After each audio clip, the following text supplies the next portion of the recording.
Hello. अब से UGC net के लिए हर यूनिट से हम बस इम्पोर्टेंट टॉपिक्स ही पढ़ेंगे। ये पीडीएफ है, इसमें हर यूनिट के इम्पोर्टेंट टॉपिक्स ही दिए हैं। इसे आप फॉर 100 रुपीज़ परचेज भी कर सकते हैं। सबसे पहले यूनिट 1 जूरिस्प्रूडेंस। इसमें सबसे ज़्यादा क्वेश्चन आते हैं डिफिनेशन से। तो देखते हैं। उल्पियन, इन्होंने कहा था observation of things human and divine, the knowledge of just and unjust. Just मतलब क्या है? जो सही है। अनजस्ट मतलब जो गलत है। फिर आते हैं जॉन ऑस्टिन पे। जॉन ऑस्टिन जो एनालिटिकल स्कूल के फादर भी हैं, है ना। उन्होंने कहा था jurisprudence is the philosophy of positive law. फिर आते हैं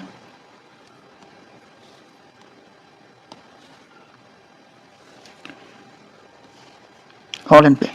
उन्होंने कहा था jurisprudence is formal science of positive law. Formal का मतलब यहाँ पे फंडामेंटल लीगल प्रिंसिपल। सालमन ने क्या कहा था? सालमन ने कहा था science of first principle of civil law. Keeton ने कहा था the study of systematic arrangement of general principles of law. Jurisprudence में दूसरा सबसे इम्पोर्टेंट टॉपिक है स्कूल ऑफ जूरिस्प्रूडेंस। इसमें पहला स्कूल है एनालिटिकल, जिसे पॉजिटिव भी कहते हैं, ऑस्ट्रेनियन भी कहते हैं, इंपेरेटिव भी कहते हैं, है ना। इसके फाउंडर थे ऑस्टिन। ऑस्टिन के हिसाब से लॉ क्या है? तो कमांड ऑफ सॉवरेन है।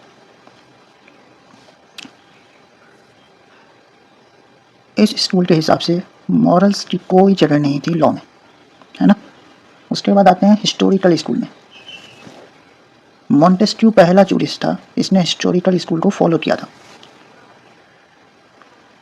यह डील करता है जनरल प्रिंसिपल से, जो ओरिजिन और डेवलपमेंट ऑफ लॉ, लॉ की उत्पत्ति कैसे हुई और वो समाज में कैसे डेवलप कर रहा है, उसकी बात करता है।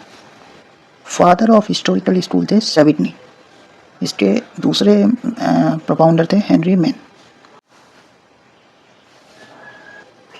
इसके बाद बात करते हैं सोशियोलॉजिकल स्कूल की। रॉस्को पाउंड, जिन्होंने सोशल इंजीनियरिंग का कॉन्सेप्ट दिया। डुडेट, जिन्होंने सोशल सॉलिडेरिटी का कॉन्सेप्ट दिया। कॉम्टे, जिन्होंने सोशल पॉजिटिविज्म का कॉन्सेप्ट दिया। अल्ब्रिच, जिन्होंने लिविंग लॉ का कॉन्सेप्ट दिया। अल्ब्रिच को father of modern sociological jurisprudence भी कहा जाता है, और इसके आयरिंग भी इसके प्रोपाउंडर में माने जाते हैं। नेचुरल स्कूल, जिसे फिलोसफिकल स्कूल भी कहा जाता है। इनके हिसाब से लॉ जो है वो बेस्ड होना चाहिए एथिक्स और मॉरल्स पे। अब देखते हैं थ्योरीज ऑफ राइट्स। ब्रेटेड थ्योरी आयरिंग ने दी थी। फिक्शनल थ्योरी सेविग्नी और सालमन ने दी थी। रियलिस्ट थ्योरी गिरके ने दी थी। पर्पस थ्योरी बींज और बेटर ने दी थी। लॉ के डिफिनेशन को देखें तो सीसेरो ने कहा था हाईएस्ट रीजन ऑफ नेचर क्या है? लॉ है। हार्ट ने कहा था लॉ कॉम्बिनेशन ऑफ प्राइमरी और सेकेंडरी रूल्स है। ऑस्टिन ने कहा था लॉ कमांड ऑफ सोवरेन है। बेंथम ने कहा था law submission of individual rights है ना।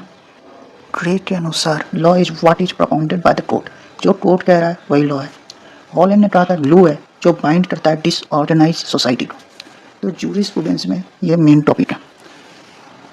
इसमें होफील्ड्स वाला भी आता है, पर उसके बाद मॉरलिटी का कॉन्सेप्ट भी आता है, हार्टफुल डिबेट वाला, है ना।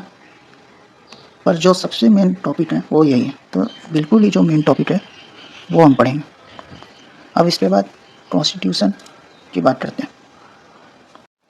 कॉन्स्टिट्यूशन ऑफ इंडिया की बात करें तो ये दो पार्ट में, फिलोसॉफिकल और बॉडी ऑफ कॉन्स्टिट्यूशन। फिलोसॉफिकल में प्रीएम्बल, फंडामेंटल राइट, टीपीएसपी और फंडामेंटल ड्यूटीज आते हैं, और यहीं से क्वेश्चन सबसे ज़्यादा आते हैं, तो हम बस इन पर फोकस करने वाले हैं। ये पीडीएफ 96 पेज में है, और एक दो पेज पढ़ सकते हैं। तो ये बाय भी कर सकते हैं पीडीएफ, आप व्हाट्सएप पे मैसेज कर सकते हैं और पीडीएफ ले सकते हैं, है ना। व्हाट्सएप नंबर जो है, ठीक है। तो आज के लिए इतना ही, फिर मिलते हैं। Thank you.